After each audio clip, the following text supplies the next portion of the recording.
ഇന്ന് തന്നെ ഡൗൺലോഡ് ചെയ്യൂ. കാണൂ നിങ്ങളുടെ ഫേവറേറ്റ് ഷോസ്. അവര് നമ്മളെ എത്രത്തോളം അകറ്റാൻ ശ്രമിക്കുന്നു അതിന്റെ 10 ഇരട്ടി ശക്തിയോടെ നമ്മൾ അടുക്കാൻ ശ്രമിക്കും. ഇവർക്ക് ഇത്രത്തോളം വൈരാഗ്യം വരാൻ എന്താ കാരണമെന്ന് ഞാൻ പലപ്പോഴും ചിന്തിക്കാറുണ്ട്. പക്ഷേ ശരിയായ ഒരു ഉത്തരം എനിക്കിപ്പോഴും കിട്ടിയിട്ടില്ല. അതിനുത്തരം സിമ്പിളാ. ഇവിടെ പിള്ളേ, പ്രശ്നങ്ങൾ ഇങ്ങനെ നൂലാമാലായിട്ട് ഓരോന്നിന് പിറകെ ഒന്നായിട്ട് വന്നോണ്ടിരിക്കുക. ഇത് തരണം ചെയ്യാൻ നമുക്ക് നമ്മൾ മാത്രമേ ഉള്ളൂ. വെറുതെ ഓരോന്ന് ആലോചിച്ച് മനസ്സ് വിഷമിപ്പിക്കേണ്ടത് ഞാൻ പറയൂ. കുട്ടികൾ വരട്ടെ, അവര് ഇതിനൊരു പരിഹാരം കാണും. നമ്മൾ കൂട്ടിയാൽ കൂടാത്ത വിടവാണെങ്കിൽ ബോധപൂർവം മറക്കാനല്ലേ പറ്റൂ. എടോ പിള്ളേ, വിഷ്ണുവിനെതിരെ ഒരു കള്ളക്കേസ് ഒത്തുകിട്ടാൻ വേണ്ടി കാത്തിരിക്കുന്നവർക്ക് ഒത്തുകിട്ടിയ ലോട്ടറിയാ ഈ സുഹൃത്തിന്റെ കേസ്. അവരിതിലും നന്നായിട്ട് പണിയെടുക്കും. അറിയാലോ തനിക്ക്, ആ ചന്ദ്രബോസ് സുസ്മിതയെ ഈ കുടുംബത്തിന്റെ അസ്ഥിവാരം തോണ്ടാൻ വേണ്ടി കച്ചകെട്ടി ഇറങ്ങിയിട്ടേ കുറച്ചധികം നാളായി. എന്റെ കുടുംബം ഇല്ലാതാക്കിയിട്ടും അവരുടെ കലിയൊന്നും അടങ്ങിയിട്ടില്ല. ഇപ്പൊ അവരുടെ ലക്ഷ്യം എന്റെ മോനാ. അവനെ തീർക്കാൻ കിട്ടുന്ന ഒരവസരവും അവർ പാഴാക്കില്ലടും.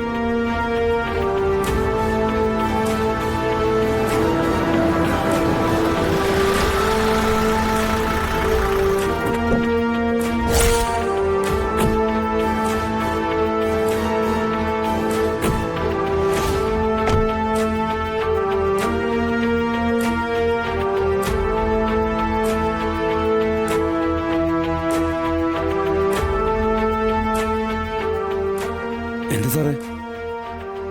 ഓഹോ, ഒരു പെൺകുച്ചിന്റെ ജീവിതം തകർത്തിട്ട് അവൻ എവിടെയാണോ ഒളിച്ചിരിക്കുന്നത്? അവനെ എവിടെയാ ഒളിപ്പിച്ചു വെച്ചേക്കുന്നെന്ന്? ഞങ്ങളാരെ ഒളിപ്പിച്ചു വെച്ചിട്ടൊന്നുമില്ല. ഒളിച്ചിരുന്നാലോ? പറഞ്ഞില്ലേ അവൻ ഇവിടെ വന്നിട്ടില്ലെന്ന്. ഒരു പെണ്ണിന്റെ കല്യാണം മുടങ്ങാൻ പോന്നേ ഒന്നും രണ്ടും അല്ല, 30 പവനെ അടിച്ചോണ്ട് പോയിരിക്കുന്നേ. സാറേ, ദൈവദോഷം പറയരുത്. വിഷ്ണു കുഞ്ഞ് അറിഞ്ഞുകൊണ്ട് ഒരാളുടെ ഒന്നും എടുക്കില്ല. താനേതാണോ? സാറേ, ഞാൻ രമണൻ പിള്ള. ഇദ്ദേഹത്തിന്റെ കാര്യങ്ങൾ നോക്കാൻ. കാര്യസ്ഥൻ. തറവാട് ക്ഷയിച്ചു മനയും പൂട്ടി. അത്താഴ പഷ്ടിക്കാരുണ്ടോ എന്നുള്ള ഈ 10 ചോദ്യങ്ങളൊക്കെ ഔട്ട് ഓഫ് ഫാഷനുമായി. എന്നിട്ടും ഈ പഴയ പ്രതാപം കാണിക്കാനും ഗർവ് കാട്ടാനും ഒക്കെ തമ്പ്രാക്കന്മാർക്ക് ഒരു മടിയില്ലല്ലോ. ഈ കുളിച്ചില്ലേലും കൗബീര്യം പുരപ്പുറത്തെന്ന് പറയും പോലെ അല്ലേ? ഇങ്ങോട്ട് മാറിക്കണോ? അല്ലേലേ പുള്ളേം തള്ളയൊക്കെ ഞാനങ്ങ് ചവിട്ടി കൂട്ടും. മാറിക്കണോ അങ്ങോട്ട്?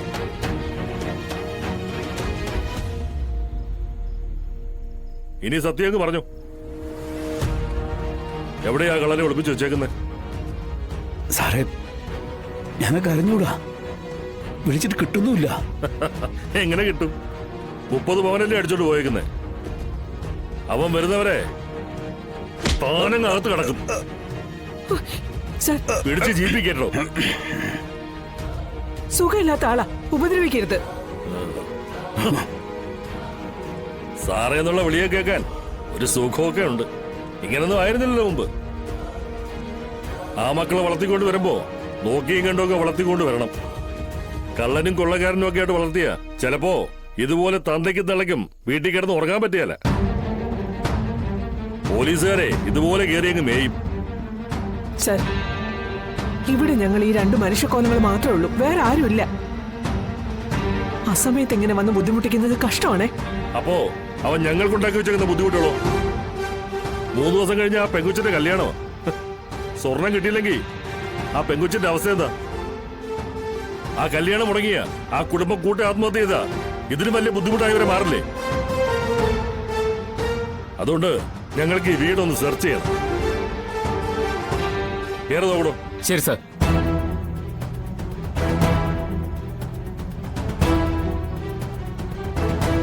അതെ, ഓരോ മുക്കും മൂലയും നോക്കണം. അവനെ കിട്ടിയില്ലേലും വേണ്ടിയില്ല, അവൻ ഒളിപ്പിച്ചു വെച്ചിരുന്ന സ്വർണം മുഴുവൻ കിട്ടിയാലും മതി. ബാക്കി പണിയൊക്കെ ഞാൻ നോക്കിക്കോളാം.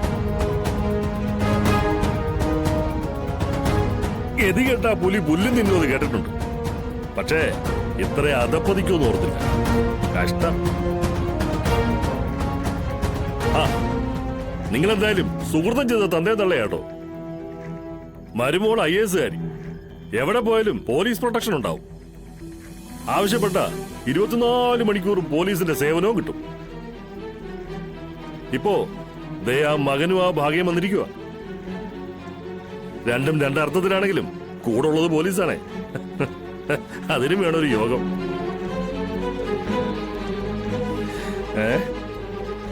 ഡോ എല്ലാം മറിച്ചിട്ട് നോക്കണം. എവിടാ ഒളിപ്പിച്ചു വെച്ചേക്കുന്ന അറിയില്ലല്ലോ. അവരും പിള്ളേ കണ്ടില്ലേ പോലീസ് കയറി നിറങ്ങുന്നത്? ആ ശിവാനന്ദ സ്വാമി പറഞ്ഞതിപ്പോ ശരിയായില്ലേ? നമുക്ക് ആ വഴിപാട് നടത്തണം. ഇനി ഒട്ടും വൈകിക്കരുത്. വൈകിച്ച ഇനി നമുക്ക് പലതും നഷ്ടപ്പെടും. അത് കൂട്ടത്തിലുള്ളവരാണെങ്കിലും.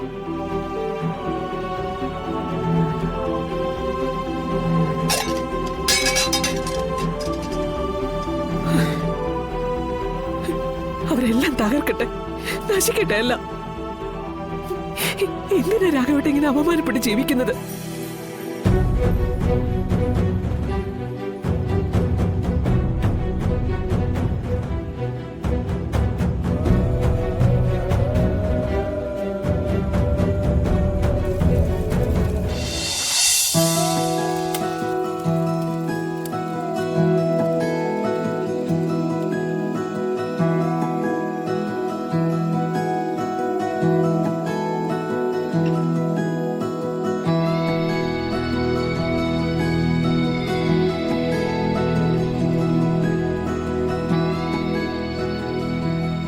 വിഷ്ണുട്ടാ, ആ നക്ഷത്രക്കൂട്ടം കണ്ടോ?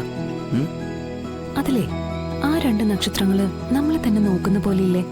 ആ എങ്കിൽ പിന്നെ ആ 2 നക്ഷത്രങ്ങൾ ഏതെങ്കിലും ഒരു പ്രണയകഥയിലെ ഒരു കാമുകനോ കാമുകിക്കായിരിക്കും. നമ്മളെ പോലെ തന്നെ പരസ്പരം സ്നേഹിക്കാനുള്ള അവസരം തേടി നടക്കുന്നവരായിരിക്കോ? എങ്കിലേ ആ ആ 2 നക്ഷത്രങ്ങളെ മാത്രം നോക്കിക്കുന്ന 3-4 നക്ഷത്രങ്ങളെ കണ്ടോ? ആ അതാരൊക്കെയാണെന്നറിയോ? നമ്മുടെ ചുഷ്മിതയും ചന്ദ്രബോസും. നമ്മൾ കൂട്ടം തെറ്റിയാലേ അവര് നമ്മളെ ഉപദ്രവിക്കും. അതെ, ഒന്നോർത്താലേ അവര് പലപ്പോഴും നമ്മളെ സഹായിക്കുക ചെയ്ത അതവർക്ക് മനസ്സിലാവാത്തോണ്ട്. സഹായോ? അതെങ്ങനെ? അതെ, സഹായം തന്നെ. അവര് നമ്മളെ എത്രത്തോളം അകറ്റാൻ ശ്രമിക്കുന്നോ അതിന്റെ 10 ഇരട്ടി ശക്തിയോടെ നമ്മൾ അടുക്കാൻ ശ്രമിക്കും. ഇവർക്ക് ഇത്രത്തോളം വൈരാഗ്യം വരാൻ എന്താ കാരണമെന്ന് ഞാൻ പലപ്പോഴും ചിന്തിക്കാറുണ്ട്. പക്ഷേ ശരിയായ ഒരു ഉത്തരം എനിക്കിപ്പോഴും കിട്ടിയിട്ടില്ല. അതിനുത്തരം സിമ്പിളാ. പെണ്ണിന്റെ പക.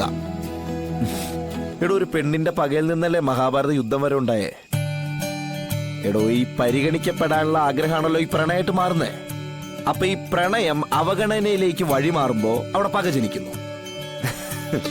ഇത് കാലം തെളിയിച്ച സത്യ. ആ സുസ്മിത ഉണ്ടല്ലോ, അവളുടെ കഴുത്തറുത്ത് തല മാറ്റിയാലും അവളുടെ പക തീരില്ല.